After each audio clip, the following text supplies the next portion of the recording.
1010. But Dastur declined going to England, replying, I wish to stay near you, Baba. I will not leave you even for a moment. How can I go to England without you? Baba then chose Rustom for this mission. The intensity of inner experiences for the four men in the Sadhak Ashram went on increasing. On January 20th, Manekar was dazed by a resplendent ray of light in his room and became entranced. In a semi-dazed state, he left his room and, going to the crypt, fell unconscious near Baba's window. After he came to, Baba asked him why he left his room. Master, I heard you call me, said Manekar. Baba directed him to return and not to leave his cell again under any circumstances. 4 days later, Shankarnath burst from his room and began roaming about, shouting out Baba's name. With difficulty, Buasaheb restrained him and led him back to his cell. Banpur was also profoundly affected during this period. He would often weep and repeatedly shout Baba's name again and again. Manekar and Gopal Swami continued to have overwhelming inner experiences which convinced them of Baba's divinity. Manekar also experienced a light which was so bright in his darkened room that he claimed he could have read by it. When Baba was told about this, he expressed his pleasure, but remarked to the Mandali, "This is not spirituality. Such phenomena are only a medium to attract the pilgrim to the path. One should not be fooled and get ensnarled. There is danger in the enchantment." The four men had now been sequestered for almost 2 months. The women Mandali were always kept separate from the men Mandali. During this period of Baba's seclusion, Mera, Naja, and Khorshid wondered how they could draw his attention to them. They began preparing garlands of pink and yellow flowers, sending them to Baba with Kairushu Masa. They would do this work at night, since all day long they were busy with their chores, which consisted mostly of cooking for the several hundred people in Mehrabad and the 170 boys in the ashram. One day Baba asked Kaikarushu Masa what time the ladies went to sleep. Masa replied, at midnight, as they stayed up making garlands for Baba. Baba then sent a message to Mera and the other women not to prepare the garlands but to retire early. Kairushu Masa kept Baba posted every day about the women's health. Baba would always be sure to inquire about them. Although in seclusion, the master kept the women Mandali within the boundaries of his orders, and so, like the men Mandali, they had no freedom of choice. The men at least were able to go up the hill for work, whereas the women were strictly ordered not to leave the bamboo matting compound surrounding their quarters. This was the post office. The post office. Right, which was... Right at just on the other side of the tracks. Right. Besides this strict confinement, Mehra was also not allowed to read or write. And not to see a man either. Yeah. Or hear a man. Yet even under these restrictions, she was happy and found contentment in pleasing her beloved Lord. On January 23rd, Baba stopped drinking even milk and coffee, and for the next 28 days remained fasting on only hot water and weak tea, which the boy Lahu would bring in a flask prepared by Mera. Baba had now been fasting for over 2 months. Baba was concerned about 2 boys in particular who had extraordinary inner experiences.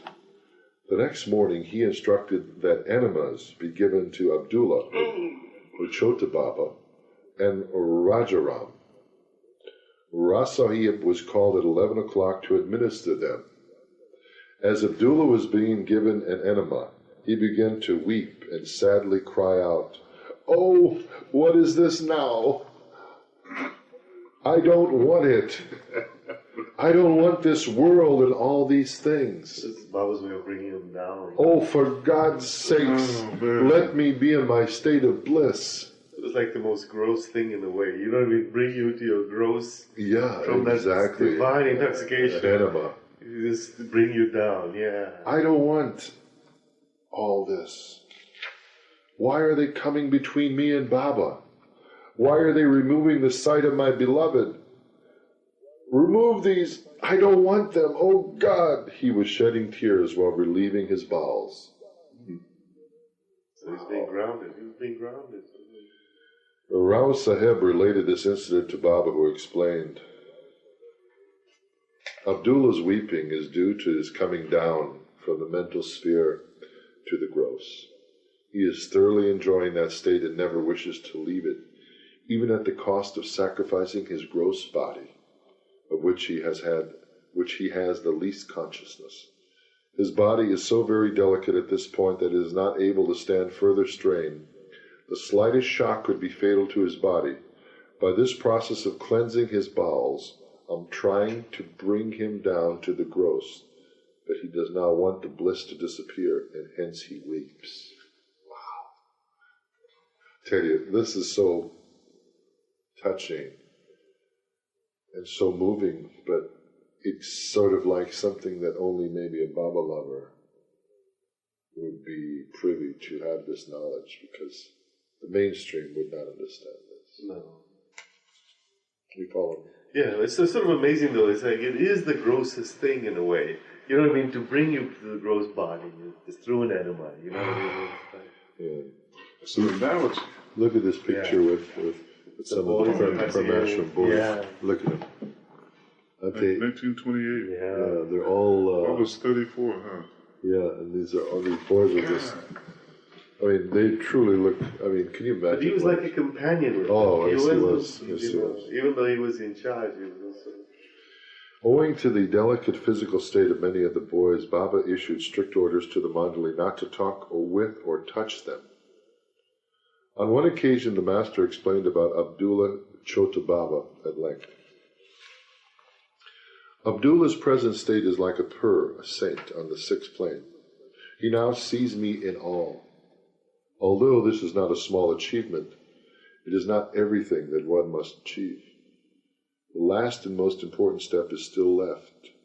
He is not one with God, not realized. This realization cannot be given to anyone other than the circle members, except during avataric periods when a few extra persons are selected to be God realized. I have in mind to prepare 2 or 3 extra human beings for realization, and Abdullah is one of them. Although he has the sight of God now, he cannot be immediately God realized for certain reasons. First of all, the strain of that realized state would be too severe for his already strained and weakened body, which for the last 2 months has been in danger. His body may collapse any moment at the slightest shock. It is with great difficulty that he has been brought down to the gross from the mental sphere, as you are all well aware from the outward symptoms for the last 6 days. Then there is another more significant reason of the difficulty involved in bringing someone down after realization, and that is to make him regain full, normal consciousness. This is the most difficult task of all.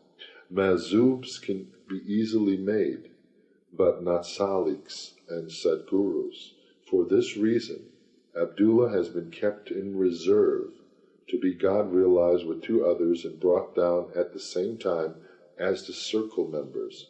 For when I give that great push forward toward final realization and backward in order to bring them down, these 2 or 3 extra individuals will be pushed in and then out. In the meantime, Abdullah may now be at ease, having achieved the sight. In his present state, he is even worthy of devotion. He is worthy of worship by yogis who may fall at his feet with much benefit to themselves and no harm to him, for he has now been freed from all bindings. If he leaves the body, he will be in me, free from the rounds of births and deaths. If he survives, he will be realized and will prove a great asset to his Islamic community, being my special representative in Arabia. And there's a footnote. Abdullah Pakarawan was of Persian origin, but he had lived in Arabia prior to migrating to India. Abdullah translated means slave of God. One of the reasons our task as masters, said Baba, is so difficult in bringing someone down from the higher planes is that when the eyes are turned inward, the pressure of the blood in the human body, which usually flows downward, is to be reversed and turned upward. Oh, God. That's why there were times that Baba was close to this.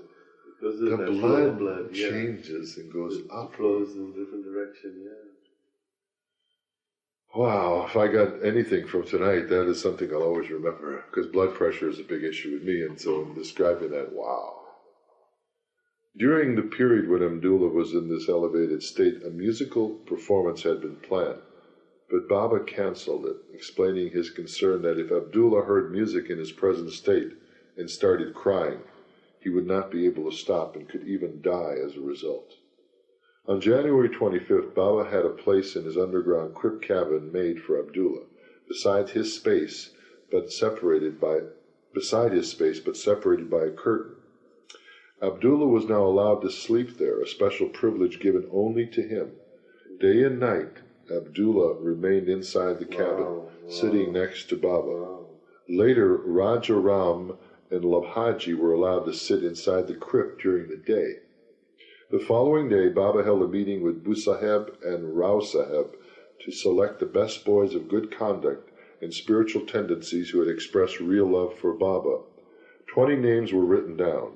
It was decided that these boys would remain with Baba while the others should regularly attend school, keeping to their fixed schedule of the study, play, and meditation, without fail. Studies were to continue as strictly as before, with punishment given to those who neglected them. Baba designated that the 20 boys selected be kept separately in the third hall of the water tank. They were allowed to be near Baba for a certain time each day. Of the Mandali, only Rao Sahib was permitted to sit near Baba in the room with this group of boys. At one point, Raja Ram began seeing Baba's physical form everywhere and went into a state of ecstasy. Vasant continued to weep day after day for hours. Only Baba was able to console him. On January 27th, a Zoroastrian named Kaihurushu J. Pleader came for the first time to meet Baba. He had read Upasni Maharaja's biography and was very impressed. Pleader, as he was later called, openly expressed his wish to remain in Mehrabad, but Baba refused and sent him away. Sure.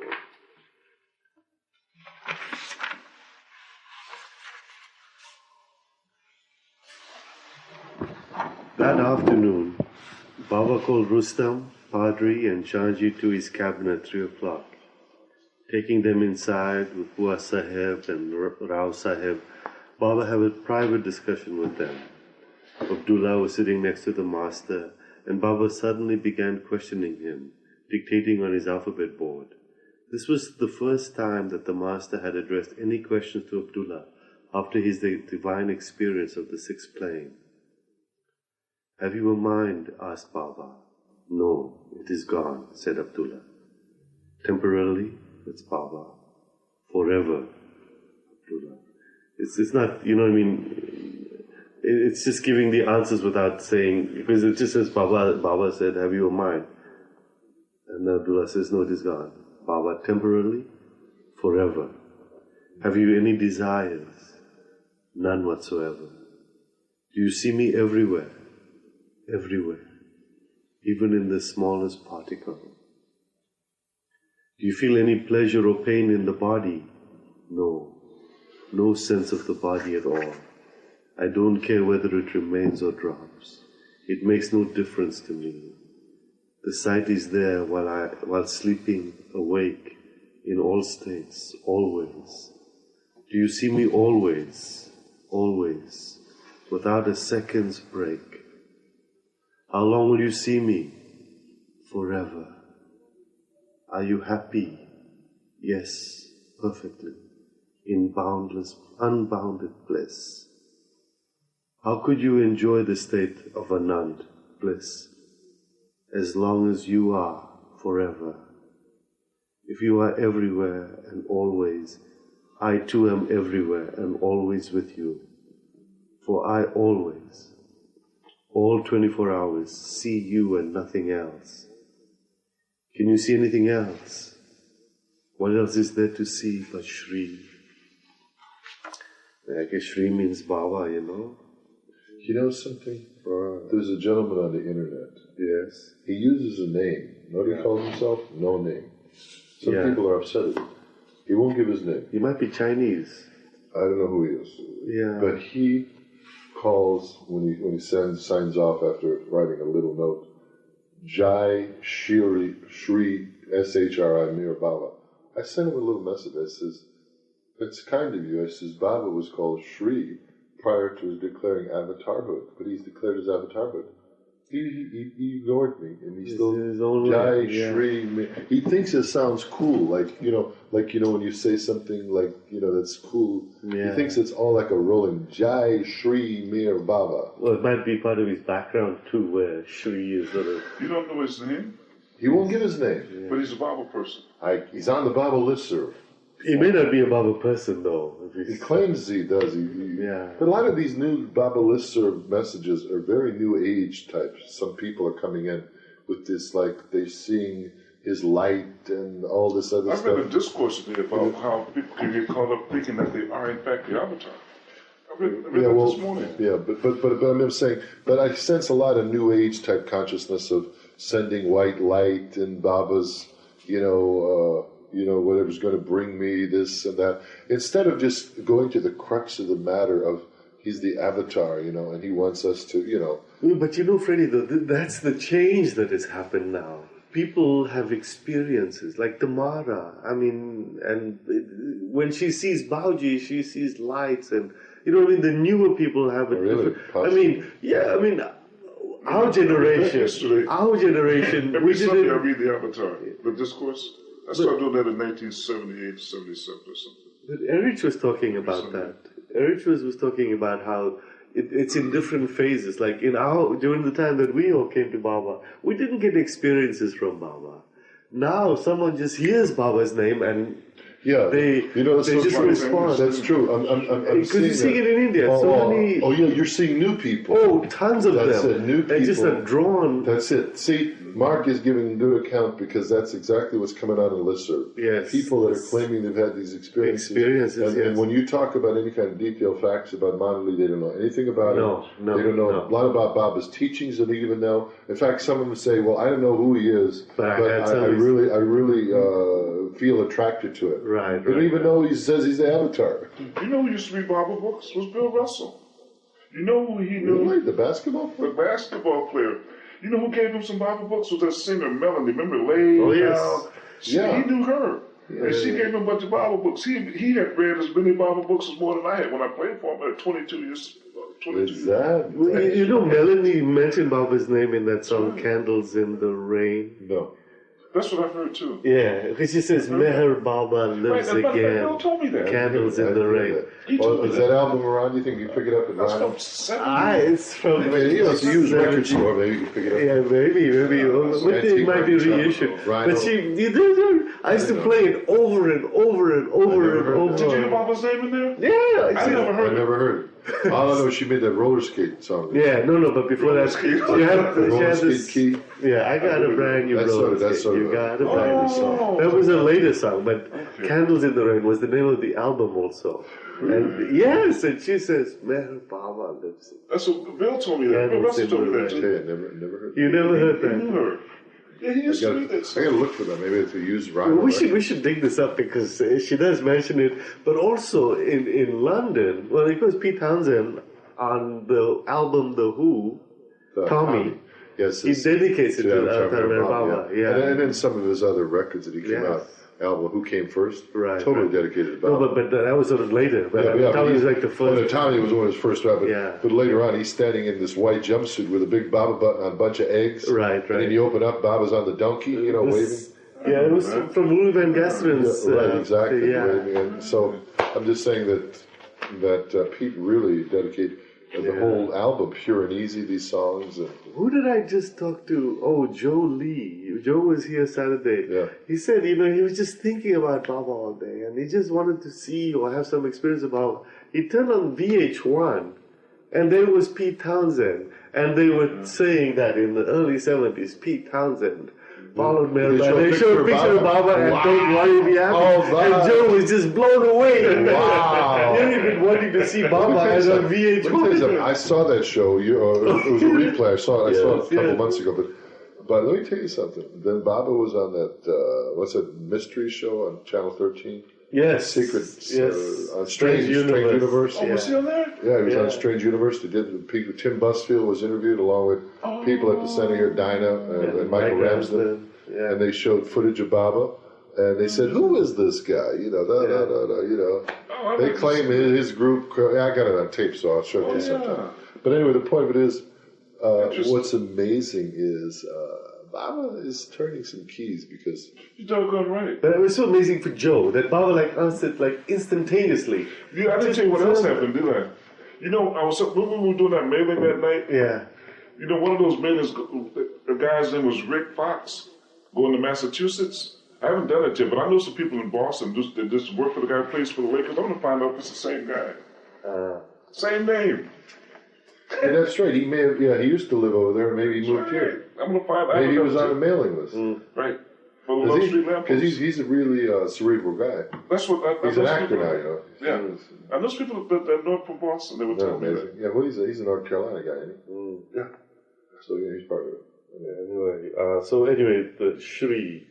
The boys in the Prem Ashram would at times refer to Meher Baba as Shri, meaning His Holiness or the Holy One. Yeah, we'll see. This guy claims. You know what he does? He embellishes. He says Shri, His Holiness Meher Baba. He doesn't use Avatar though. No. Which I don't. Maybe he doesn't know. Well, I sent him a message.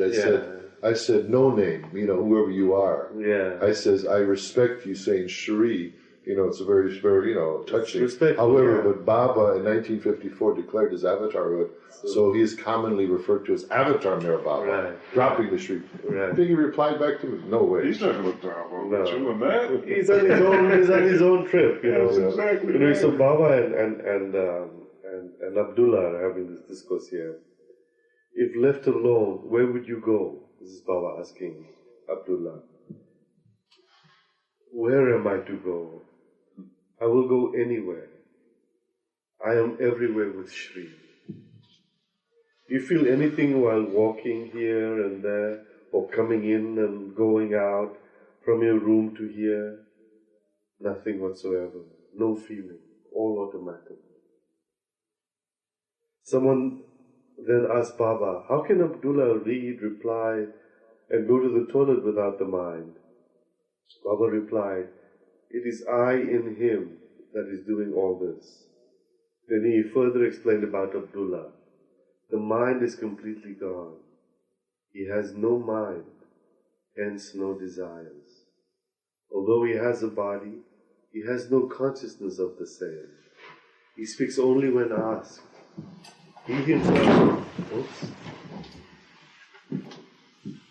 He himself would never speak without being asked. As far as his body goes, he would not care if he sat for 24 hours without sleep. Even I would be tired if I had to sit like that. But he would not, for he has no consciousness of his body and does not wish to have it. It would not matter to him if thousands came just to sit in his presence, or if he were kept in a lonely room. To him, there is no difference. So perfect, so special is his case. None of the boys will be like him. He will be a great help to me if he remains alive. So you see, so Baba was saying that Baba was really in the gross world. Because Baba says, I couldn't do what he can do. I would get tired. You know what I mean? Baba is saying what he can do is just more than... Because Baba is totally grounded. Oh, I see. You know, Baba was saying that. Baba says, even I cannot do that. Even I would be tired if I had to sit like that. What Baba a special soul. Yeah. Abdullah was then caressed by the master and moved to his adjoining portion of the room. Turning to the Mandli, Baba remarked, he has no feeling whatsoever of these movements from here to there in the next room. This is fana, spiritual annihilation. In short, he is not the body. Passing away. He is not the mind. He sees the soul of souls, After some time, while Abdullah was sitting aloof behind the curtain, Baba further explained, there are two states of fana, one unconscious, as in the case of Rajaram, to whom all is nothing but the divine sight. He sees nothing but me. He is unconscious of his body, the world, and all, except that sight. That is the state. This is the state of the seeing Majzub, seeing God everywhere, as opposed to the realized Majzub, who sees the self everywhere. Rajaram is in a different state than Abdullah. When he sees, he is conscious of his body and the world. He does not see that sight simultaneously, for he has the mind. Mind is not gone in him, and though mostly absorbed in the nur, divine light, that it sees, the mind sometimes is brought down while talking, seeing other things of the world, and at that time he does not see the light. But he can immediately take the mind out of the world and see the light at will. The second state of fana is that of Abdullah, to whom the mind is completely destroyed, and the sight is always visible in all. But with the difference that is, the seer soul recognizes objects seen as such. But in that again, he sees the divine light as me, Baba, so that his state is like a salik, but only seen, not realized. See, so he's not realized, he's just on the sixth plane. He sees God, whereas the realized salik sees the self in everything. The baka state, abiding in the realized state, is likewise of two kinds, unconscious and conscious. 15. Little thing here. For further explanation of the Sufi concepts of baka and fana, refer to God Speaks, page 255 to 257. Okay, unconscious in the state of a majzub and conscious in that of a salik. This is not mere seeing, but being united, one with the source of all. Baba again repeated that Abdullah's body was in danger of dropping during the next 2 months. When asked why he did not protect the boy, Baba explained, after giving the spiritual push, for certain reasons I cannot interfere. However, all outward measures can be taken and are being taken to safeguard his body. On January 28, 1928, Hazrat Baba Jan's birthday was celebrated. In the early morning, a holiday was declared for the schoolboys to play games and enjoy themselves. The next day, Mother Shireen arrived in the morning to see Baba about her son Ali Jr., whom she had heard was not keeping well. She had a long discussion with Baba about sending one of her sons, either Behram or Jah, home to be married, so that at least one of them would be there to look after Sharia and herself in their old age. Baba would not commit himself, and Shireen left in the evening without an answer. Wow. His own mom. Yeah. Later that day, Ramaji came crying to Baba, lamenting that what little of Baba's light he had been seeing was now gone. He cried out, "Why? Why have you taken it away?" Baba put Ramaji's head on his lap and raised it again. Putting his fingers on his forehead, he then asked, "Do you see it now?" "Yes, yes," replied Ramaji. Baba explained that Ramaji was experiencing a slight opening of his inner eye, the third eye. You want me to keep going, Freddie? Yes. Okay, this is where we come to the main character of the Prem Ashram, Aga Ali, means the great Ali. Aga Ali was one of the master's favorite boys in the Prem Ashram and had been having glimpses of Baba's divinity. Wait a minute. Abdullah wasn't him? No. Really? Yeah, no, yeah. Wow, thanks for clearing. I was under the impression that was him. No. So he was called Abdullah, and the other guy was Ali. This is Ali. This is Baba's prince. Wow. This is on him. The school fell. You know what I mean? The whole school became. Ali became the center. I of didn't the know whole. that. Well, I mean, I was confused. Should we say it? Should we say No, it? please. Okay. No, This this was. this is the real. This is the read real. about get our appetites wet. Sure. Ali's spiritual nature was most remarkable for a boy. His love for Baba was admirable and truly inspiring. It was noticed, however, that from the second week of January, Baba began keeping aloof from Ali, who desired only to stay near Baba. If Baba called him, he would send him back after only a minute. Ali began feeling extremely restless due to this treatment, and he was shaken with grief. Baba was so cruel with him. On a previous occasion, 12 days before, Baba kept calling Ali back to him, as often as 10 times in one day, but each time sent him back immediately on some pretext. Afterward, observing how Ali was seething within, Baba poetically remarked, even in divine intoxication, the head should always be on the master's feet. On January 29th, Baba revealed, Ali is now fit for my touch. The next evening, criticizing Ali before the other children, he remarked, these days Ali is more attentive to his studies. He has forgotten me. He thinks only of his father and longs to be reunited with him. Hearing these words, Ali lost control over himself. He felt his heart break and began weeping.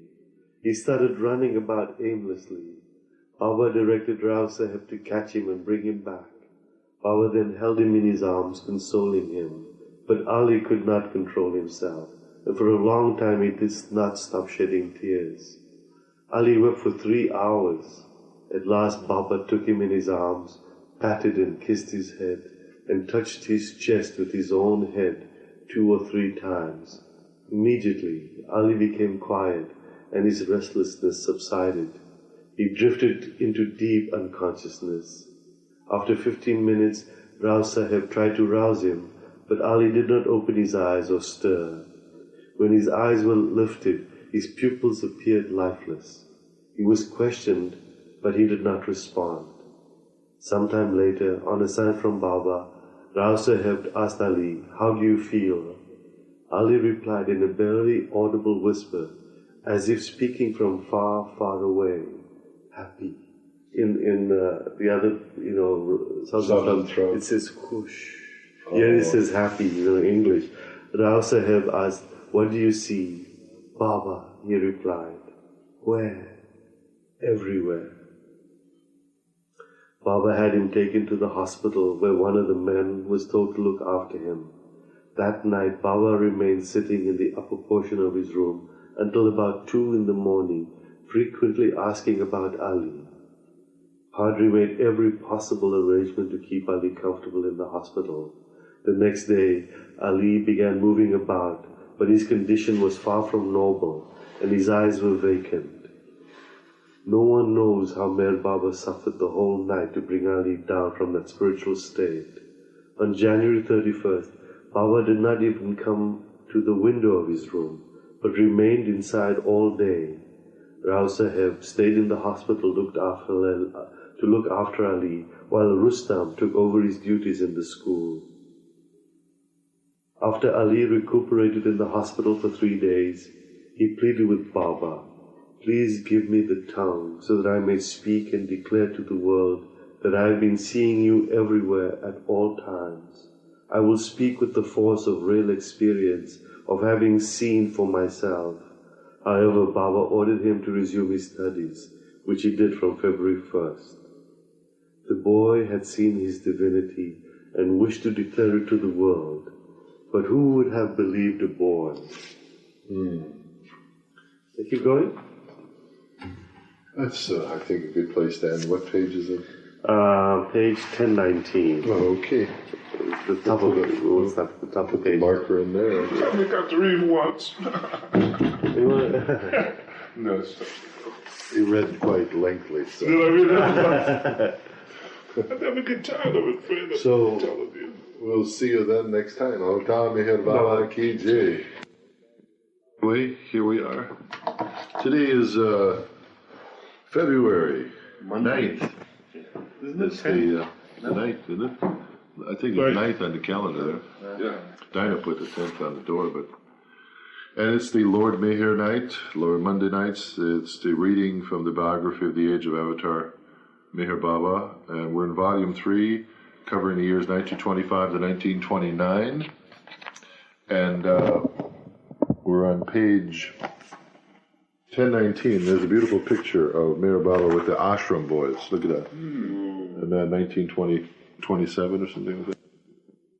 In 29? Or 35? This is 20. This is 28, I think. Yeah, this is 28. 28, oh, 34 then. How old is Baba? Wait, Freddie, did it just cut off? That's all. That's okay. How old is Baba then? 34. And 28. Oh, okay. It begins, K.J. Dastur returned to Mehrabad on February 2nd. He's one of the teachers. Right. And was given 2 hours of teaching duty at the school. At 4 that afternoon, however, Dastur began acting strangely, rolling on the ground and crying like a child. Remember Aloba did that once? Rolling on the ground in front of Baba because of the ecstasy. This state lasted for more than 4 hours. After he calmed down, Baba offered him a sip of tea, which he swallowed with difficulty. He complained that he found it hard to breathe. Baba explained to the other men, Dastur readily followed my advice of thinking of me and creating love for me. He did it so sincerely and with so much dedication that for the last month he has hardly spent 5 minutes without thought of me. Wow! You know, Dana tried to do that, remember? Dana says, I'm imaging. Yes. Dana Field. Mm-hmm. I used to live behind him in the center, in the Westwood, and he'd say, I'm imaging Baba. He said, don't interrupt me. He was imaging, and he says, and then so we got talking sometimes one time just about idle things or whatever, and a fire truck ran by, and it made loud noise. He said, there's Baba's message. I'm not imaging. Because, you know, a fire truck's very loud and shrill, and it just shakes you up. He said, that's my wake-up call to start imaging again. But anyway, so the extent of his agony can be judged from his difficulty in breathing. Only I know how he has suffered, like a fish out of water. Wow. 5 days later, after taking Baba's darshan, Dastur said he could see a brilliant light. Where? Asked Baba. Dastur said that he saw it on all sides. Have you any pain? Inquired Baba. Dastur replied that his agony had disappeared and he was quite happy. Dastur began singing Baba's arti and waving his hands as if dancing. He said, oh, what bliss! I want to wash the feet of our master with my blood for showing me this light. Wow, can you imagine how blissful he was? He was taken to his room where he fell asleep, but soon he awoke and called for Buasaheb, saying that blood had risen to his brain and was clotting. This was what Baba had previously mentioned to the Mandali. The ashram doctor was summoned immediately and ordered to give Dastur an enema. While taking it, Dastur told the doctor, take out my blood so that I may wash Shiri's feet with it. Wow. It was amazing that this intellectual author and lawyer, who, when he had first come to Mehrabad, hesitated to even sit on the ground while talking to Baba, was now uninhibitedly rolling in the dust and weeping. By the way, but Dastur means priest. That's the Zoroastrian name. So his last name, even though he was a priest. Well, it's like Jal Dastur. You know, when you become a Zoroastrian priest, then you take that name, Dastur. Oh, so Dastur is a priest? Yes, Jal Dastur is a priest. I thought he was a businessman, though. No, but he's a Zoroastrian priest also. You know what I mean? I didn't know that. You didn't know that? No, you should. He was against... Because there's so many people named Dastur. Yes. I thought it's like Smith. No, it means priest. It becomes... You have to go... I have to, because now there's so many people. Zoroastrians. Yeah, ask the Zoroastrians. Okay. He became unmindful of the others around him and of the adverse weather conditions. On one occasion, he got drenched while lying on the ground during a rainstorm. Baba later commented about Dastur. He has earned what he has received. But even now, what he has experienced is very little. He only has glimpsed the light, the divine light, and even this seeing is not permanent. If he endures the strain, I will make it permanent. Otherwise, if his power of seeing stops, he will have to struggle and suffer terribly. Because now that he has actually tasted my wine, if his mind strays, the agony will be so severe he may be driven insane, leave the body, or commit suicide. Wow! Can you imagine? You probably can't take it after you taste it. That's divine love. Pure love. Two Parsi priests came to Baba on February 7th, and the master explained to them about Zarathustra. Zarathustra had 14 disciples whom he realized. There was one whom he realized after the 14th. So 15. Right. From him the knowledge and experience of God descended from father to son for 700 years. Amazing. Amazing. Wow. From father to son for 700 years. Wow. After that, the last one, Dastur Azir Kawan, You see? Yeah. was false and obtained the sacred seat and started collecting money. Those who followed him decreed as they thought. After them, until the present, there has been no realized person among Zoroastrians. Amazing. Wow! So the one the one guy goofed it up for everybody. It was 7 generations. 7 generations. Yeah. 700 years. 700 years. Right. So then Ram then came. But what you're saying, the father to the son kept on bestowing this until this guy, Dastur Azir Kawan, started taking money. Took it personal. Started collecting money for his services. That's why sometimes, But he wasn't realized. He wasn't realized. And some of these new age, like healers, shamans, and so forth, that you hear about so much now in these new age publications, man, they tell you, oh, we're going to give you this and this, but only for a fee. yeah. They want a fee. They call it a love offering or something. But, right. but I always wonder how come I never got caught up in one of those groups.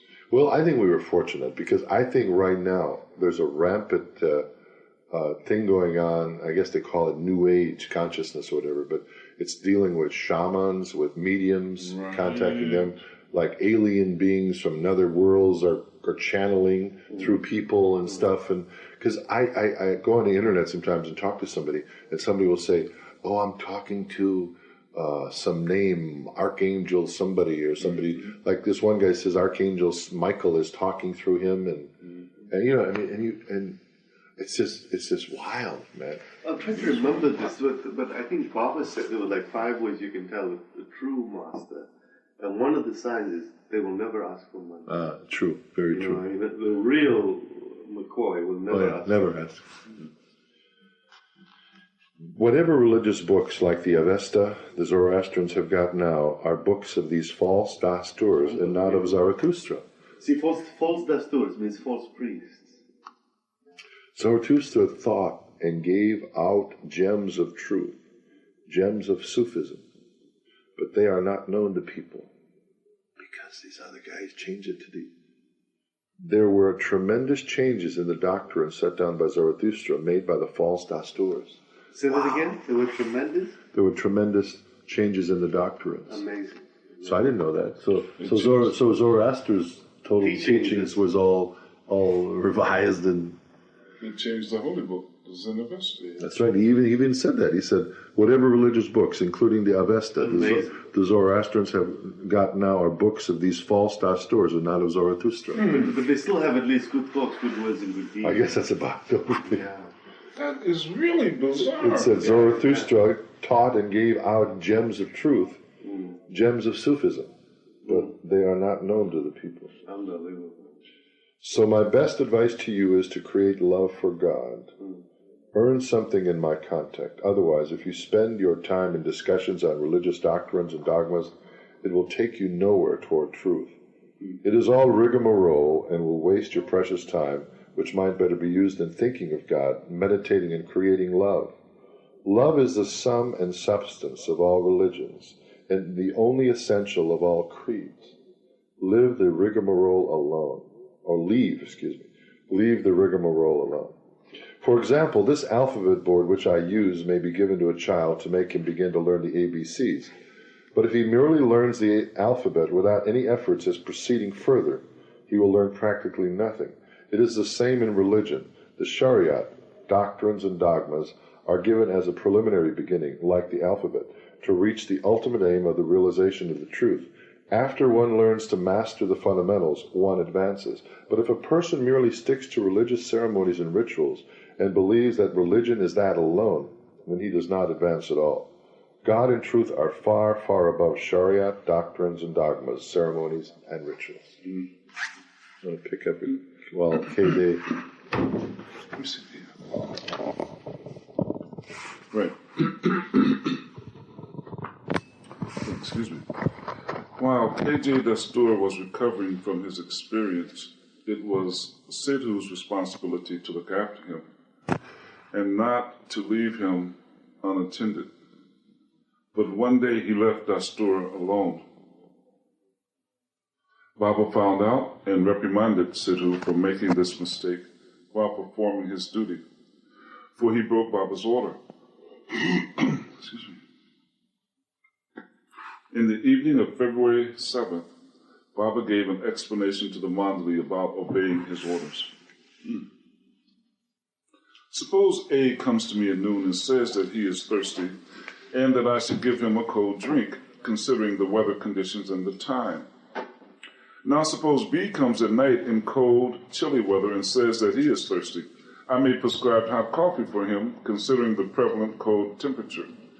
Now, B remonstrates and mentally argues about why A was given a cold drink. It is nonsense. He must only obey. Excuse me. It is the same with saints and prophets who have set down different doctrines and rules for attaining the same goal of truth. For these doctrines were given at different times and under different conditions. These doctrines are, therefore, not to be mistaken for any error or superiority of importance of one over the other. They are ways to reach the goal. Therefore, no argument, no discussion, no remonstrance. So you should listen. Always listen to my command. Obey my orders, and each of you will eventually gain something, each according to his own worth. The spiritual Ganges is now flowing at Meherabad.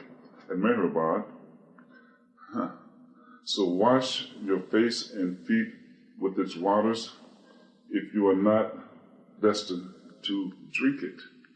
Time is passing and vain discussions will take you nowhere. 2 days later, Baba reprimanded one of the boys for not doing the 5-minute meditation. When the boy claimed that he had meditated, Baba replied, "Well, I did not receive it, so you must not have done it sincerely and with love as I instructed." On February 14th, Baba appointed his brother Beharam, assistant superintendent of Manekar Ashram. On February 16th, a man and woman came for Baba's darshan, hoping that the master would settle their concerns over their upcoming marriage. Baba had them sit down among the Mandali and the ashram boys, but did not pay much attention to them. However, during the meeting, one of the Mandali mentioned to Baba that this man and woman were seeking his advice on marriage. Baba gave him a scolding look and then explained to the couple his view about the significance of the man-woman relationship.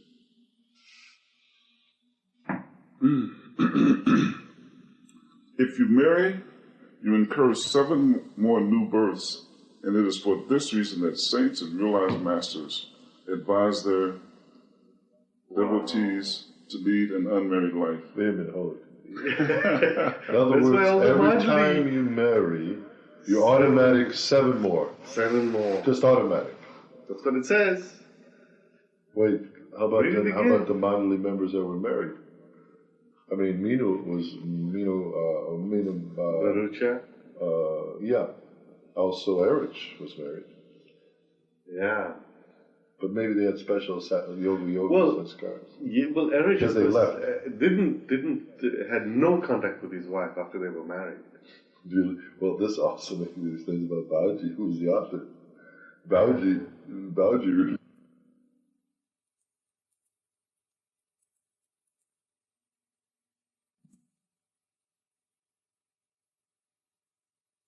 but never had kids.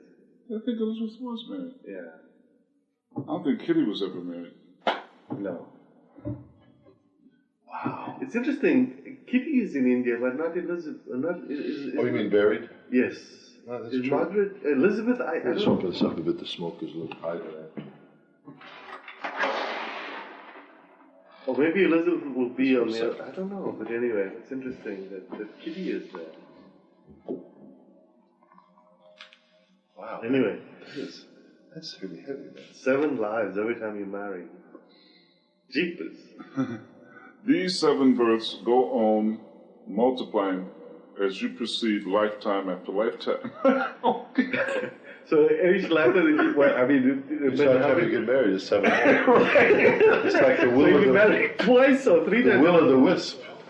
That's right. That's true. Also, that makes sense. Artie Shaw, all these guys who met, like with Larry King. No, 7 times. 5 wives or 7 wives? I don't know, but Larry King, look at it. No, I'm just saying. So every time you get married, even get you give it 7 life, more. it's 7 more. Seven So, I more mean, you could births. actually 5 marriages is 25 more lifetimes. The 5 marriages. I think if people really knew this, I mean, they probably Just think didn't twice do about though, it. Fred. No, did you? What? How? You can't. You can't do it. It's got to be. Well, you need a little bit too- more You got careful to be about it. natural. You got to be natural. It's exactly. You know, folks, we talk That's about this exactly right. stuff very matter of fact and nonchalant, but the mainstream, man. I mean, can I tell you what I did last night? I surfed the web. No. Oh, I'm sorry. What? I surfed the web and I asked the question spiritual, metaphysical radio. I just hit metaphysical radio was the title. Popped up one station. You could hear it. You could hear it. No, KEST. Just a web page. San Francisco and Sacramento. And they said, we are the only known station of its type in the world. It's a station that has spiritual, metaphysical programming from the time they sign on in the morning at 6 a.m. It's a daytime station. It signs off at sundown. So it's, it's not AM. Yes, it's an AM 1450. I mean, even the numbers on the end of the Way dial. the end of the dial, yeah. But the point of what I'm trying to say is that's how much spiritual, real metaphysical type stuff is mainstream. It's non-existent. Right. That's why when my thoughts of starting a radio program were extremely enthusiastic, about a couple months ago. Now, I mean, I'm starting to find out or have a reality check that it's not that easy, because even if a guy thought your idea was great, he says, well, will the listeners, Right. will Joe Public listen? Right. It doesn't matter if you like it. Will Joe Public like it? Right. Yeah. And I feed out. I mean, I ask people on the internet about questions about metaphysics and spirituality. You know what they rather do? They rather talk about BS. They don't want to talk about. They talk about shamans or do you have a medium? Do you channel? Right. They think that's really spiritual. Right. It's just games of the lower planes. Exactly. But Freddie, can you tune in through your computer to this radio station No, here? no. It was a very simple web page Right. that just described the officer, the program director, and the owner and the. There is 12:30 a.m. here. But that's inspirational radio. Oh, it's inspirational. That is radio that has to do with positive thinking, yes. selling techniques, how to negotiate So with not somebody. just spiritually. Oh no, not at all. The spiritual end of it, is this pseudo. Agape, I know the guy from Agape is on there. Yeah. I mean, it's sort of stuff that isn't that deep into the soul, man. The real aspect of It's just feeling good. it's feeling good or trying to get over. In other words, trying to get over some way in life. They consider that is important information to somebody, which I think is okay, but I don't know. I think, why can't there be a soul really talking about the crux of the soul, the journey, the reincarnation, the sanskaras, and I don't know. Anyway, are people ready for that though? I don't think they're ready. What do you think? I think that, you got to remember, I'm wired in the state with God. I think I'm going to spend this entire year before I ever read another book, except for Stay with God. I mean, I can't see myself getting out. It's so deep, and I've read it, I keep getting stuff out of it. One of the interesting things about Stay with God, and it's about artists. And the artist is a person, he calls Baba the great artist, because we all live in his creation. Right. But there are little artists like us who can add to that by doing whatever it is that we do. So do I think there's a place for it? Yes. But I don't think that it's the way that you perceive it necessarily. I like that. I like what you said. It gives me a different perspective. It gives me a perspective as my art form would be my expression. And an artist, when he paints, he doesn't really feel or has a concern of what the person's going to look at. He paints from his passion. That's what Francis talks about. Yeah, I like that. He said, get yourself out of the way and do the art. Yeah, I like that. That's very good advice. Just do it as an art form, to let it flow and let it chips forward. He says, if you're going to worry about money, what they're going to think about it or money, forget it. Yeah. It's not going to make it. What he says if you're going to learn something in this world, he says, take up a musical instrument. He says, learn enough to pay your bills. Then after that, dedicate that life to the avatar. And you can call it, he says, you can call him Jesus, you can call him Muhammad, you can call him Zoroaster, but his master is Baba. Yes. I dig that, man. He does some things in there that are just... It's good advice. It's mind-blowing to me, Fred. I mean, like I was telling Mark earlier, if somebody was to ask me, what are you put here for? I'd say, well, I do something with my voice, man. Yeah. Talking, broadcasting, or communicating in some respect. You should reach David God again. Because, I mean, really I'm at a point in my life now where I've been in that world out there, you know. Why spend the rest of my days, you know? I may have 20 years left. I mean, 30 years. I don't know how many I have left. You know what I'm saying? I know exactly what you're saying. Why put those years in a point where you're in a rat race? That's right. Why can't I do something? I mean, like you say, pay the bills. I got to get something to pay the bills. Right. I mean, that's a given. That's part of, I guess, our karma on this planet. Yeah. You got to learn how to pay the bills, otherwise, you know. That's right. Francis talks about that too. Oh no, you got to. It's just the way it is. Yeah. Because I sometimes think, because when I sit around at home sometimes, I can't handle it. Right. I don't feel good with That's myself. the hardest thing to do. But it's more that you feel worthless. You know what I mean? You have no place in the world. That's how I feel. You have no place in the world. You right. know? That's exactly what I feel. People say to me all the time, "Well, you're lucky. You get to work at home." I said, "That is the hardest place in the world to work. It's a very place. I'd much rather go someplace." Okay, these 7 births go on multiplying as you proceed, lifetime after lifetime. For example, 7 times 7 equals 49, times 7 equals 343, times 7, and so on. How many former husbands or wives you have left in your past lives, and how many new ones you will come into contact with in the future? None of the past husbands or wives do you remember, nor will you know of those to come. Hence, if you insist that you want to marry me. A marriage with me means so much regard, affection, and love for only me. Such thought and remembrance of me demands a great deal indeed.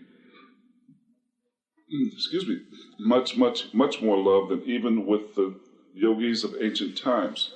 So marry me. Marriage with me means love, peace, and bliss. Ordinary marriage means jugara, fighting, and the 1,001 worries arising therefrom. After the couple and boys had left, Baba lashed out at the men who had spoken out because he made the mistake of mentioning marriage in front of the ashram boys. Baba warned him never to do it again. It was what? Somebody, Jugara, mentioned marriage in front of the ashram? No. Jugara means fighting. Yeah, so what happened though? Well, Baba berated whoever brought it up, the Madli. I forget which one it was. Because he said, you shouldn't have brought up marriage in front of the boys. Oh. The mention of marriage. Because Baba didn't want to bring it up, you know. You just said one of the Madli. It doesn't say who did it. See, the point of it is, to some outsider, this could be so misinterpreted. Right. You see how sensitive these things are?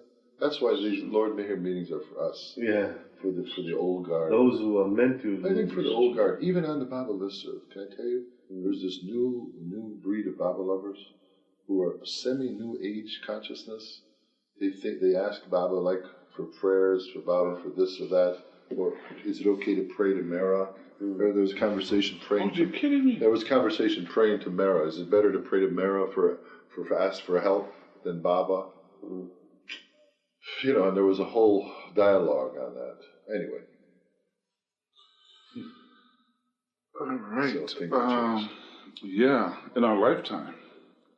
Baba warned him never to do it again. It was clear that he had made a serious slip of the tongue. Later that same day, Baba commented, I actually advised my own mother this morning to take my name 1,000 times daily. Wow. It would be good if she does, otherwise the family may suffer for her not heeding my advice. Thinking of material things will never satisfy her or those akin to me. The intoxicating effect of the master's wine had Just read that again. That is so heavy. What did it say? Baba said if his mother should do what she says, should do what he says, because if she doesn't, it will affect the family. The family will suffer because of that. Right. And it says material things. What does it say? Oh, the last part of that? Yeah. Right. Thinking of material things will never satisfy her or those akin to me. Baba means his family will. Wow. It's amazing. So they're a special family then. You know what I mean? They're special people to be connected with him. Well, you know it based just on what we read a minute ago about that 700 to 4. What was that? Father to son for generation after generation. Yeah. The intoxicating effects of the master's wine had disturbed the routine of the school. However, from the 1st of February, Baba had again ordered the 20 select boys to attend the school regularly, and be attentive to their studies. Some boys wanted only to sit near Baba and not study, but Baba made them resume class. Aga Ali carried out Baba's wish, and upon seeing his example, the other boys also complied. The studies now took on added force, and the teaching was imparted according to the prescribed curricula. The boys were to appear for their final exams in the missionary school at Ahmednagar, and it was astonishing that in the end they all passed with very good marks. However, the boys' experiences over the previous 2 months, such as weeping uncontrollably out of love, caused false rumors to arise elsewhere. Some parents were saying Meher Baba is proselytizing to our children and turning them against their own religions. Some of the Muslims were saying, why should we allow our children to be kept near Meher Baba? He makes them touch his feet and is trying to convert them to Zoroastrianism. Others exaggerated what they heard was happening at Meherabad and were anxious, crying out, our children are losing their sanity there. The boys have given up their studies and are being taught meditation and yoga and will become sannyasis, renunciates, and give up everything material. It is better if they are removed from the school. Still others claim the boys are being forcibly detained in the ashram to extract ransoms from their parents.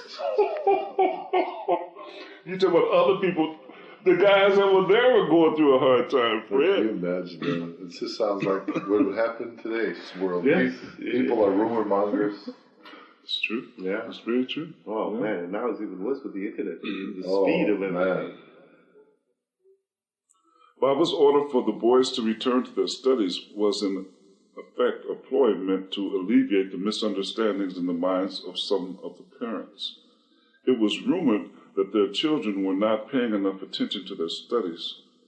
The boys were taken into confidence and told that they must appear to be studying hard, otherwise they were liable to be taken away by their guardians, who were coming to Meherabad to see for themselves what was going on.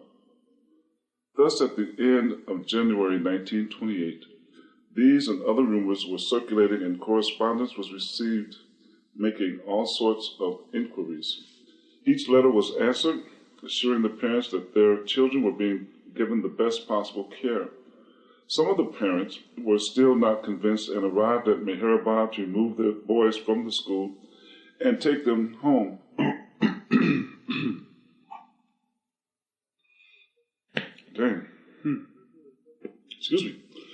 February, 7 of the Hindu children had been removed from the Manekar Ashram school. Some of the Muslim parents from Bombay also came, demanding the return of their children. The Mandali tried to explain the facts of the situation, and in some cases were successful in persuading the parents to allow their boys to remain in the ashram. Baba occasionally would call some of the boys and listen to their reading of the lessons, but he had never once called Ali Akbar Shapu Zaman Alaba. One morning at 9, however, Baba suddenly called him. Seated at the door of the underground cabin, Baba told him to bring his English and Persian books. Rao Saheb was also called. Baba asked Shapur Zaman to read a sentence which Baba himself selected from each book. After he finished, Baba signaled for him to go. No one knew why the master had done this on this particular day, but at 4 that afternoon, Shapur Zaman's uncle from Bombay arrived in a tonga and demanded that both his son and his nephew be handed over to him. Thus, after being in the ashram for 10 months, Shapur Zaman was forced to leave. Was that Aloba? Aloba, yeah. So Aloba's parents came to take him? No, his uncle. Uncle. Yeah. Came to take him? To Bombay. And he stayed in Bombay until he came back to Baba. Really? Yeah. He was in the Prem ashram for... You didn't know that? No, I didn't know the whole He story. came from Iran, yes. And then he uncle was came only from 10 months in the Prem. Then he And went back, Bombay, went to Bombay, with his uncle. and then he got into business. He had a tea shop business with another friend, and he sold that business, and he came. We didn't recognize Baba when he saw Baba in the late 30s, because Baba had put on weight, then Baba had changed. Wow. And he didn't really recognize Baba. You should hear his story. But he became a disciple. They were forced to leave the abode of love, but no one could take their love away. Their awakened hearts were breaking, but their ecstatic spirits were uniting with the beloved, who fulfilled such longing that could consume the world. On the evening of February 17th, Muhammad Hussein's elder brother came to take him away from the ashram. Hussein began crying loudly. As the tonga was about to drive away, the boy jumped down and Rao Saheb had to catch him. His brother was angry and beat him severely, making him sit once again in the tonga. Breaking down then, Muhammad Hussein pleaded with Rao Saheb, "Please go and tell Baba that I am being forcibly taken away. I can never forget him. Wow. Through my tears, I beg Baba not to forget the promise he has given me." Hussein continued to weep bitterly as the tonga rolled off. Ali Akbar Shapruzaman at the school ashram in 1927-28. He later became one of Meher Baba's mandali, known as Let me Allah. see how he looks. Did you see this picture? No. Oh, that's him. Look at him. Look at him. That was the coolest picture. Isn't it Aloba? Good guy. Cute Good kid. Yeah. He never married. No. Actually, when I was with him, I said, "Do you watch TV?" He says, "Yeah, we watch TV." But he says, "I don't like all these sexy shows." Because now in India, it's like... Oh yeah, they get the dish. They have a dish. But even the Hindi movies, they're showing bare midnight sexy they dancing. do. Oh yeah, they do. And he says, I don't like this, But it's like when you grow up in an atmosphere where you're devoid of that, where your whole focus is on spirituality, this is so gross for them. It's like they can't, it's like totally alien to them. Especially a mandali. Wow, that's heavy. And Bhavana too said the same thing. He says, being exposed to that. I mean, if they were in the West, it'd be even worse. It's overwhelming. And if they had watched that the Rodman story last night, they would have. Yeah, exactly. That's on for prime time. I'm going to finish about 3 more paragraphs here, Mark. Okay. How could Hussein's brother appreciate the agony of divine love? He who tastes the divine wine alone knows what joyful suffering there is in love. Meanwhile, most touching of all, Baba was weeping in his room. That night he did not retire in the crypt, but remained aloft. Kabir's poetry reveals the pain felt. At the sight of the grinding stone working, Kabir burst out in tears. No one who is caught between the stones is saved. Okay. What Baba's tears were for, no one really knows, but they expressed the deep love he had for the young boys and the sorrow of their hearts. Baba felt so much grief at this time that he would not communicate with anyone and ordered everyone to keep away. The other boys who witnessed the scene of their friends being forcibly taken home were sick with worry, fearing that the same fate might befall them. Okay, Mark. The Song of Wine.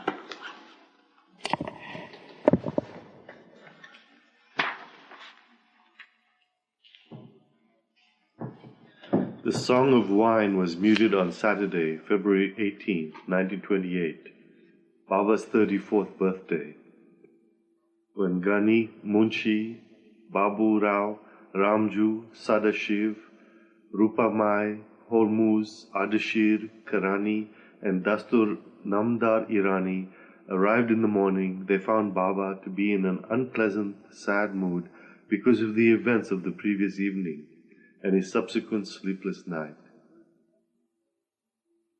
At first he actually cancelled the whole celebration, but considering how far the visitors had come, he rescinded the order and gave permission for the usual darshan program. Accordingly, at 9 in the morning, his feet were washed first by the ashram boys and then by the women and men mandali.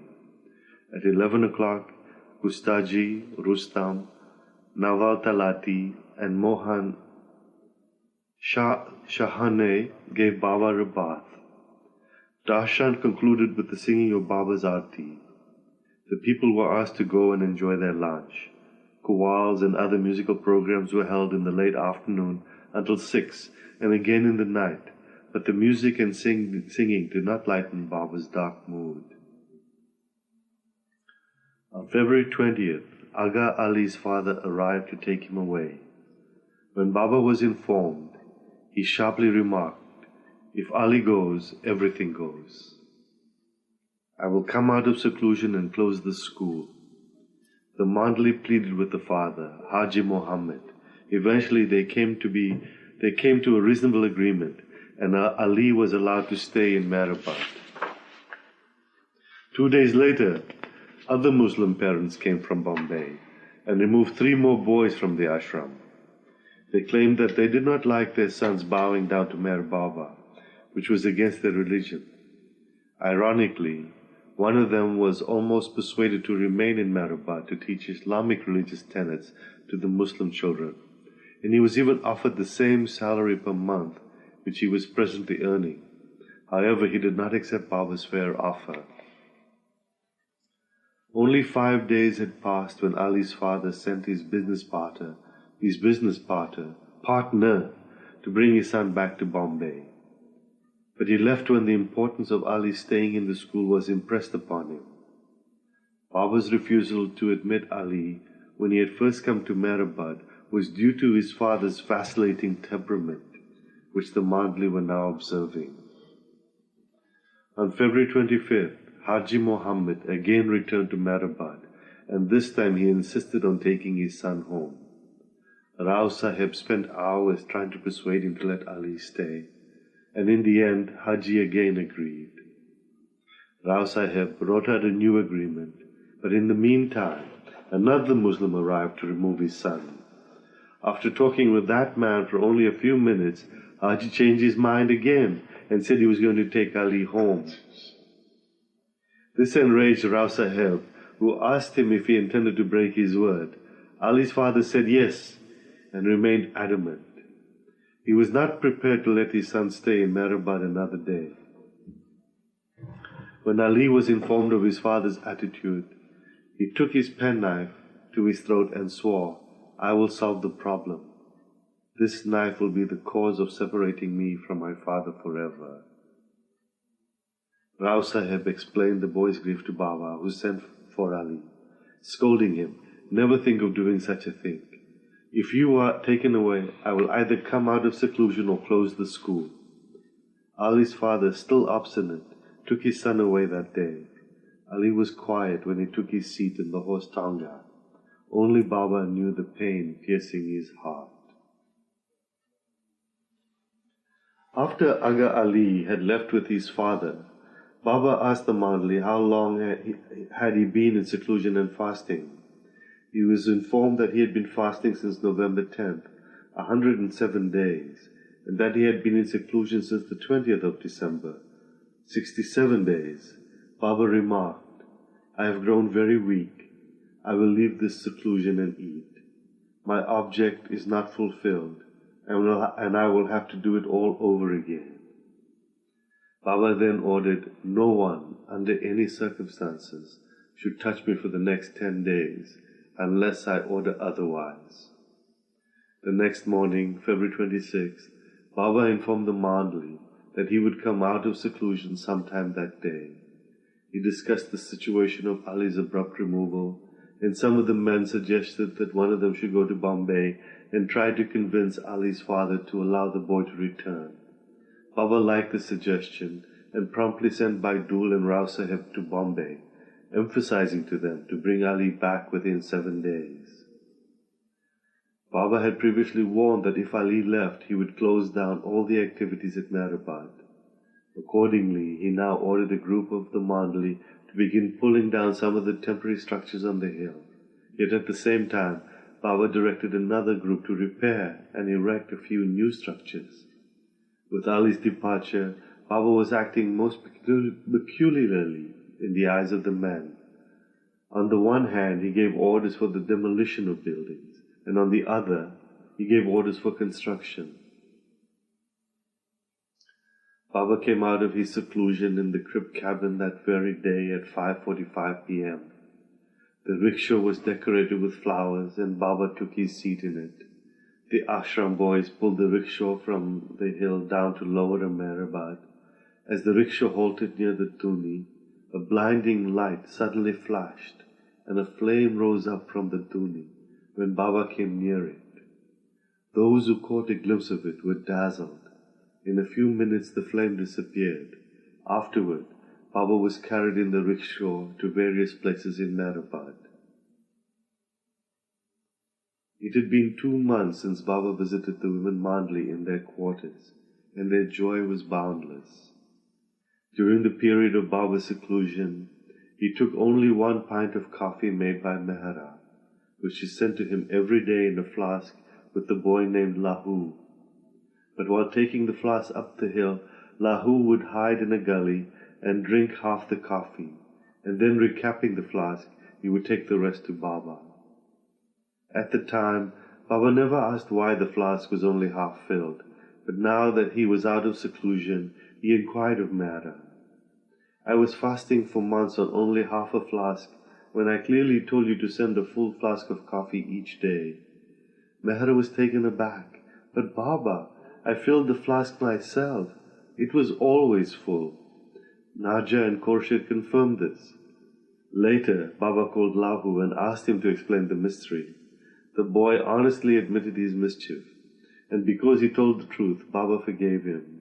Baba smiled and humorously remarked, "I was having Lahu's prasad every day."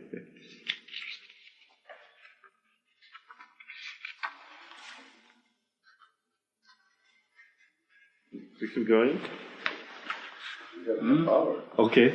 Let's see the pictures. Well, this is the first one.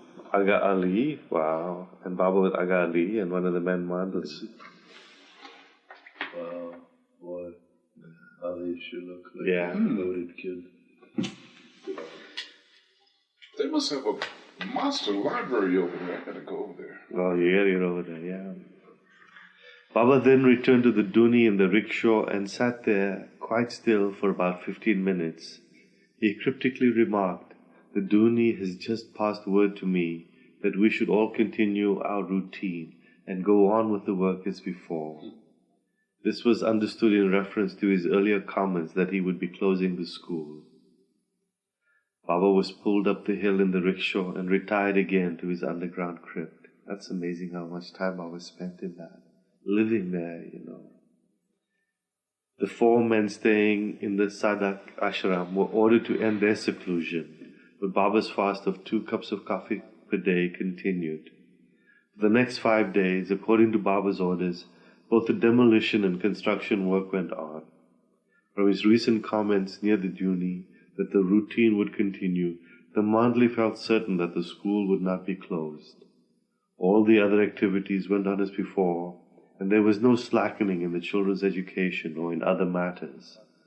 A promising telegram about bringing Ali back was received from Baidul and Buasaheb on February 26th, but Baba still appeared very unhappy over his absence. The entire next day, Baba remained inside the underground cabin, moving in a restless state up and down between the upper portion of the room and the crypt. He would sit upstairs for only a few minutes, and again he would come out. These strange movements were repeated time and time again throughout the day. In addition, Baba would change his position every few minutes, first sitting, then lying down, then turning over. To those near him, Baba conveyed that he was dying. The Mandli became extremely concerned. As the day passed, Baba looked very ill, and by sunset his eyes were half closed and looked vacant. His hands and feet had grown cold, and his entire body was limp and lifeless. Thus, though the news from Bombay was hopeful, Baba appeared withdrawn and beaten. Was his withdrawal due to Ali?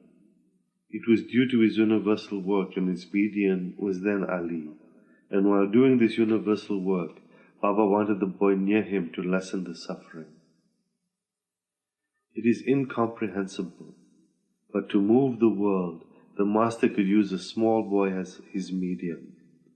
And for this great purpose, unknown to mankind, he would protect and nourish the child with all his heart.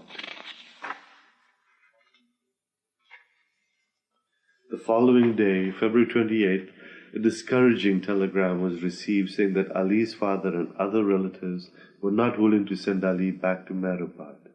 But strangely enough, Baba was in a very good mood that day despite the disappointing news. In the early evening, he allowed the boys of the Prema Ashram to dress him as Lord Krishna. The photographer G.M. Shah was called from Ahmednagar to photograph Baba and the children. This Baba dressed as Krishna.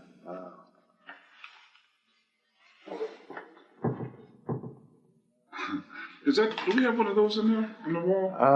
It's a painting. It's an adaptation. It's a painting. Yeah, of this painting. Yeah, of this photograph. It's getting cold. Better put your jacket on. Yeah. Really? This is gorgeous. This is just gorgeous. This is just. On March 1st, a letter was received from Ali, conveying that he felt quite forlorn being away from Baba and had stopped eating or drinking. At one point he wrote, In my awake state, I always see Baba. Also while sleeping, I see Baba in a halo of light. Some idea of Ali's state at the time can be glimpsed from the following poem about the Master, which he included in his letter and asked to be read to Baba. This is a little kid, 14 years old, wrote this poem. The apex of the highest heaven is your abode. The home of truth is your resting place. The world is illumined by your divine light. Your erect and graceful figure is like the garden cypress. With a touch of your hand, the dead have been restored to life, due to the power of resurrection you have within you. From the heat of the fire of your love, I am ever boiling like a pot full of water. Even if my bones dissolve, your love will never be effaced from my soul. You're like 14 years old. Buasaheb and Baidul returned from Bombay the next day and informed Baba that it had been impossible to bring Aga Ali with them. Despite their most persuasive arguments, Ali's father would not consent. Much to the surprise of the men, Baba soon sent Baidul back to Bombay to try to persuade Haji Muhammad once more. The Mandli wondered why Baba had sent Baidul back when there did not seem the least hope that the father would change his mind. Throughout the rest of the day, Baba was aloof and seemed preoccupied in thought about Ali. When Dastur approached him on some matter pertaining to the school, Baba showed not the slightest interest and cut him short, gesturing, "Do as you like."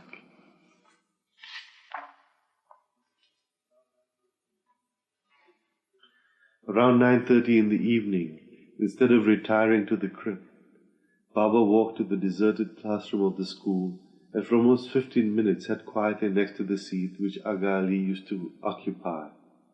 Buasaheb, who had been standing nearby, said he could not help feeling it was as if Baba's body was elsewhere. There was an unmistakable vacancy in his eyes during these few minutes. Then Baba walked to his underground crypt. Meanwhile, Ali had run away from home. He arrived at Mehrabad at around 7:30 the next morning, March 3rd, the last day of the 7-day period which Baba had originally stipulated for Ali's return. He walked straight up to Baba's window and stood outside, but Baba did not come out. Buasaheb was one of the first to notice him and took him to the dining hall where he was fed breakfast. At about 8 o'clock, Baba came out of the crypt, and the scene that took place was heartbreaking. Baba held Ali against his chest for almost half an hour, and then presented him with a beautiful shawl and garlanded him with flowers. Afterward, proud of Ali's bravery, he led the boy around the ashram, and at dinner time allowed Ali to sit next to him. Baba then fed Ali, putting the food into the boy's mouth with his own hands. Such was his love. To celebrate the occasion, Baba was again dressed as Lord Krishna in the evening, and all the boys rejoiced with songs. Baba was so happy that he took off his peacock crown and placed it on Ali's head. One would have wept with joy seeing the love between the lover and the divine beloved after their days of separation. And here's Baba again as Krishna.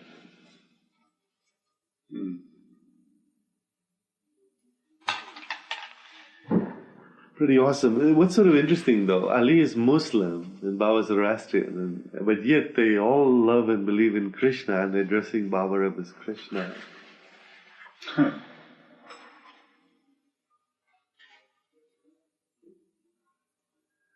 The festive atmosphere continued the next day, but was later marred by the acute suffering that overcame Baba.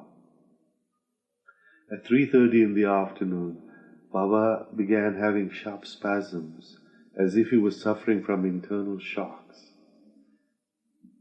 Again at 9 o'clock, Baba had another onslaught of spasms, each lasting approximately 45 minutes.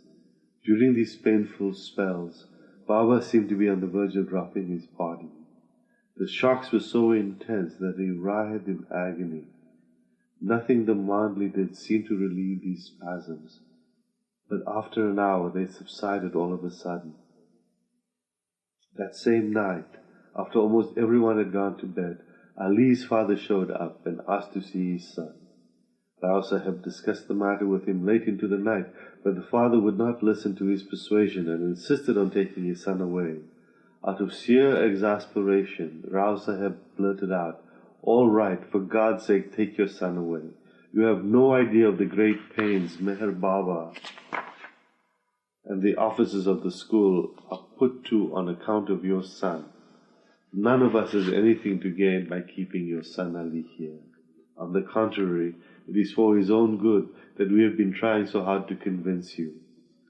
Buasaheb stood up to leave when Ali's father called him back and agreed to sign a letter allowing to stay in the school for 1 more year. So that strong, heartfelt exclaim by Buasaheb. Yeah, he says, "Okay, go ahead, just take him, man. Now, you have no idea what but go, for God's sake, take him." You know, it's like it's for his sake, not for ours, not for, you know. And so the father probably said, "Wow, maybe, because you said it was true." He says, "Okay, you can keep it for 1 more year." I just... Baba had been awake the whole night in the upper portion of the crypt cabin, and only after Buasaheb informed him of the outcome of his negotiations with Ali's father did Baba retire to the crypt underground. It was by that time 5 a.m. When Ali awoke that morning, he was taken down the hill to meet with his father, who then returned to Bombay. To celebrate this happy occasion, Baba closed the school and took all the boys and teachers in the Mandali to Happy Valley. He proclaimed it Aga Ali Day, and he allowed the boys full freedom to roam about and play in Happy Valley. A delicious meal was served, and later, despite his fast of months, Baba accompanied the boys on 2 hikes. During the second walk with the boys in the evening, Baba suddenly collapsed and looked so pale as if he were about to breathe his last. The Mandali anxiously carried him back to the dak bungalow at Happy Valley, where, within a short time, Baba revived and was again alert and active. These shocks and ordeals which Baba was undergoing were the inner effects of his work. How much Baba had to suffer because of Ali, he alone knew. Baba returned to Mehrabad with the children that night, and the school was reopened the following day. Life at the school ashram returned to a normal schedule again. In the course of his explanation on March 5th, the Master revealed what Jesus the Christ said. So I'll read that and I'll give it to Freddie. If poor God were only to sit in heaven like a thief, then he must be pitied. If Jesus said that God is in heaven, then he was not the Christ. But I know that he was perfect and divine, God incarnate, and never meant that. What did Jesus really say? To the multitude he said, God is in heaven, try to go there. And to reach that end, he said to overcome certain temptations and sufferings. To his followers he said, God is everywhere, try to see him, and gave explanations to that effect. To the close circle of apostles he said, God is in me and in you too, and actually revealed this to them. Why did Jesus say different things? Owing to the time and the persons, according to their readiness to listen and to understand. What Jesus meant was to leave all and follow him. That means to know him, see him, experience him. The teachings that are being followed by Christians are not the real teachings that Christ gave. The priests have altered his words, added to his teachings, and spoiled them. Last time I chose... That's almost as bad as the Zoroastrians. Yeah. There's new paragraph with Baba and Rustom.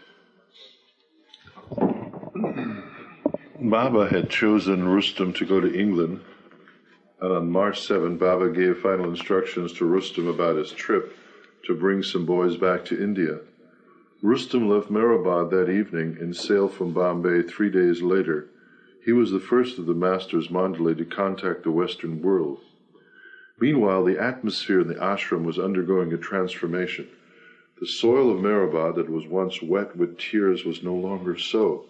On March 19th, Baba explained, "These sparks of love once ignited can never be put out, but to feed it some kindling of individual efforts is required.